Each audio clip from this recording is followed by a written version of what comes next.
don't really offer that kind of science to 6th grade. What's wrong, unfortunately, is this room is beautifully sized. Its dimensions are incredibly appropriate for a science lab of the future, but they're going the wrong direction. The configuration of the room is very poor. My research has shown that this type of room can actually lower grades wherever, depending on where the student sits. So hardly should the student's achievement be dictated by where they happen to sit in a science lab, just as it would be wrong for them to have an antiquated book or some other issue holding them back educationally. Okay, this student didn't faint. This is an incredible biomedical program at Lafayette High School. These students are studying blood pressure. They also study other aspects of medical instruction in either intending to be a nurse or a medical assistant or being in a medical critical care unit or becoming a doctor. Other students are using heart and blood pressure monitors connected to their laptop and monitored standing up, of course. But they're bringing technologies into the science that apply to real work situations and using technology in the way it's happening in the workplace. Now here's a picture series I want to show to you, and I hope you can see it. You have a laptop here, you have crayons, and you have clay. But what are they making in those pictures? In the clay, they're making a cell and some aspect of neurology pertaining to the brain or something. I admit I couldn't follow it. And you, if you haven't been to the schools, would love to sit in on this class. But this sequence of educational issues is very interesting. Adjacent to this classroom are some skeletons, not like the ones we remember. Remember those old bony ones?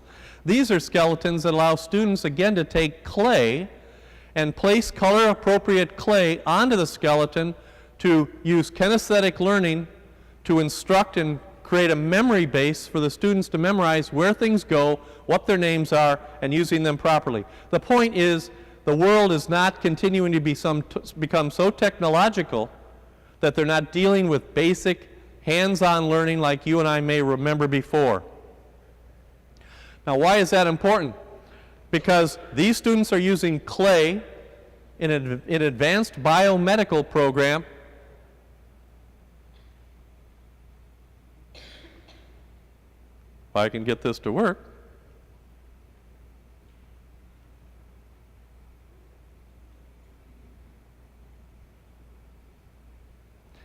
There we go. In the same fashion that the preschools were using kinesthetic learning to begin their learning process. What I'm trying to do is show parents that the educational process is becoming technological, but some of the basics of quality learning are continuing to extend and be expanded upon throughout your entire K-12 curriculum. That's what I wanted to talk about here for a minute. So let's go to science and facilities again, effective and efficient. Here is a very nice science lab in the school district. Again, well-sized and well-dimensioned. It has lab stations, lecture area, and the uses of the technology. But what's important for this discussion? It's the exact same size and dimensions as the science lab in the middle school that isn't working well for you. So some of the master planning and remodeling to be effective and efficient will be taking existing spaces and remodeling it. Now, importantly, I've said some schools may not make muster, and based on the standards, may have to be closed. But I'm showing you that many schools can be remodeled very well and have the best science labs possible at the middle school level. And here's Mr. Craig Reynolds, is it? Right here at Benton High School. His class, again, is perfectly dimensioned to include any advanced science classroom program anywhere in the United States. When we return to the classroom areas from the previous visit, we see the science beginning very early in the curriculum. We see integrated learning in the classrooms at the elementary grades. But here's where we start asking effective and efficient. Some of the schools, and I think it's a blessing, the school district has committed itself, regardless of the enrollment of a school, to provide the best library and book collection, to provide the best art, provide the best science instruction even at the elementary grades, provide the best music possible regardless of enrollment. But we're going to see later that that's becoming a very costly decision to make. But it's a commitment by the district so far, and it's an important one. But libraries, well equipped, are going very underutilized because of the enrollment of the school.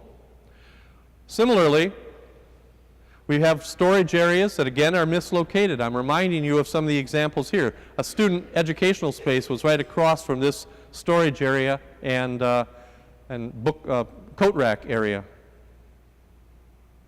Lots of technology is occurring, but so far we've seen all of our technology in laptops, haven't we?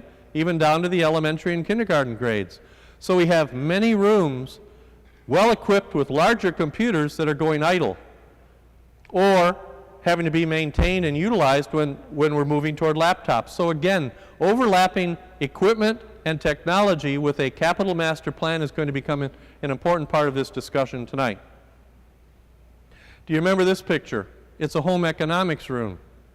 And if you'll recall, it's about 1,500, 2,000 square feet and probably has a value of $450,000 in capital cost.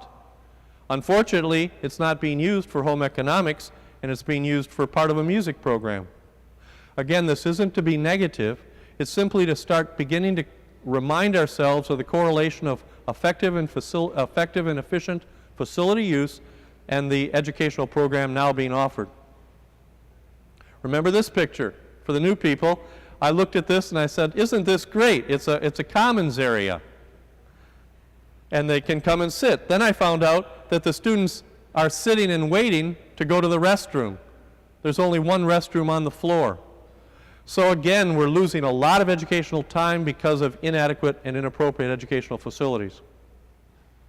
Many schools are using classroom and hallway areas for instructional purposes. And some of them are in stairwells where the acoustics are just not really appropriate for that objective. Stairwells in some of the older schools are lovely, and indeed they're very well kept. But again, unfortunately, what I remind us of is the net to gross ratio. A lot of circulation space using up important utility dollars and taking away from educational opportunity in many of these campuses. And finally, when we look at the gymnasiums, we're going to see that some of the under-enrolled schools have lovely gymnasiums, but they're not used anywhere near the amount of time that they should be, given the utility costs, the maintenance costs, and the operation of running them. So again, the question we're beginning to ask ourselves tonight, what is an effective and efficient size of education?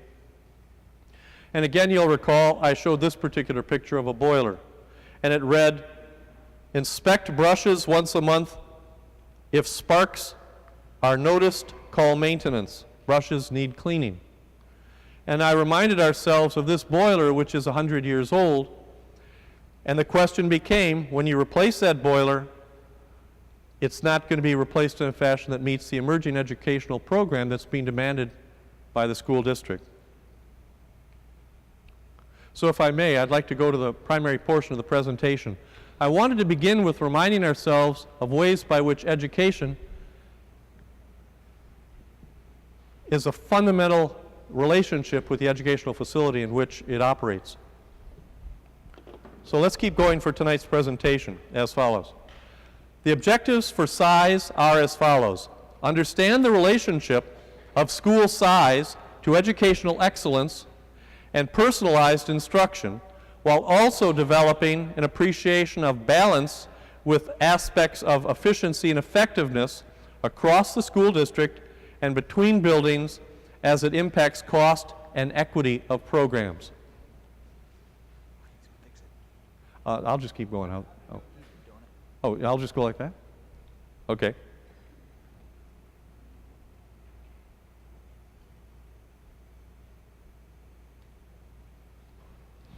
Thank you. So remember the other